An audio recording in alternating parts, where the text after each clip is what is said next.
Prostitusi ternyata bukan fenomena baru di Indonesia.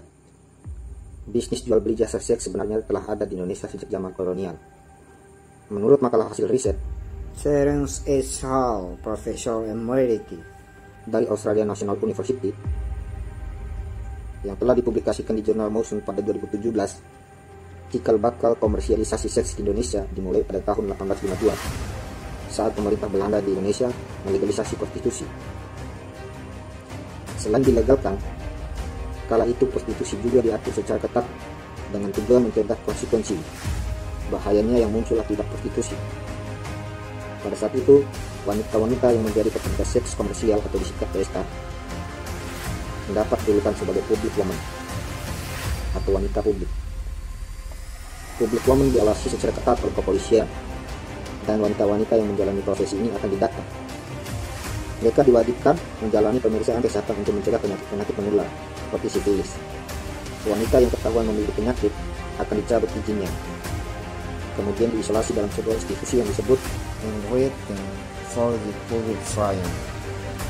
Di sana, para public woman yang terkena penyakit akan dilawan. 2 dekade setelah keluarnya peraturan soal prostitusi, pemerintah Hindia Belanda menyerahkan pengawasan prostitusi dari pemerintah pusat ke pemerintah daerah. Hal ini diharapkan agar pemerintah daerah dapat membantu mencegah penyebaran penyakit kelamin. Sebab, kurangnya dokter dan obat-obatan membuat penyebaran penyakit menular di daerah-daerah sulit dilakukan. Surabaya sebagai contoh, pada masa itu, memiliki 3 rumah bordir kampung sebagai upaya untuk mengendalikan penyebaran infeksi menular seksual atau disingkat IMS. Dan selain di rumah bordir tersebut, praktik prostitusi tidak boleh dilakukan. Selain itu, para PSK juga diwajibkan memeriksa kesehatannya. Di Batavia, Jakarta, sejak 1875, ditunjuk petugas medis untuk memeriksa public woman setiap Sabtu pagi. Meskipun telah diatur secara ketat, prostitusi liar tetap menjamur, terutama seiring dengan munculnya perkebunan, industri dan pembangunan jalan serta rel yang melibatkan para pekerja pria, baik itu di Jawa maupun di Sumatera. Pada saat pembangunan rel kereta api Jawa yang menghubungkan Jakarta hingga Surabaya pada 1884, muncul tempat-tempat prostitusi besar yang terkenal bahkan hingga saat ini. Pertumbuhan tempat prostitusi baru ini dikarenakan pengunjung dari kota-kota besar di Indonesia. Tempat ini bertambah seiring terhubungnya dengan rel kereta api, maka kemudian kebutuhan akan PSK pun ikut bertambah.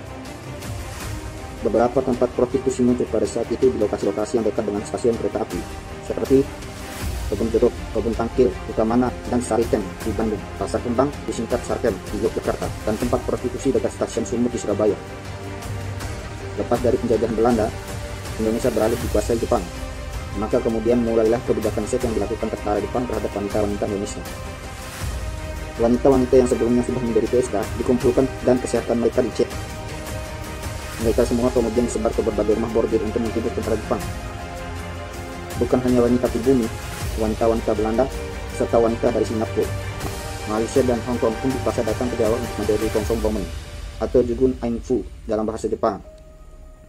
Setelah merdeka, masalah prostitusi di Indonesia pun menjadi semakin kompleks. Antara tahun 1960-an hingga tahun 1970-an.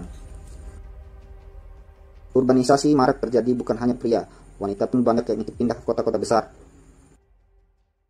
Karena banyak wanita tidak memiliki kemampuan kerja dan pendidikan rendah, maka mereka pun terpaksa melakukan pekerjaan berupah rendah, bahkan menjadi PSK.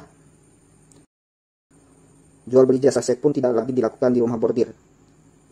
PSK bisa melayani pelanggannya berdasarkan panggilan, di pantai pijat, atau dilakukan pada wanita-wanita yang sebenarnya memiliki pekerjaan lain, seperti pelayan restoran atau bar. Meski secara hukum tidak ada yang bisa menjerat PSK maupun penggunanya, alasan moral kerap kali menjadi dasar penolakan aktivitas jual beli seks secara hukum di Indonesia.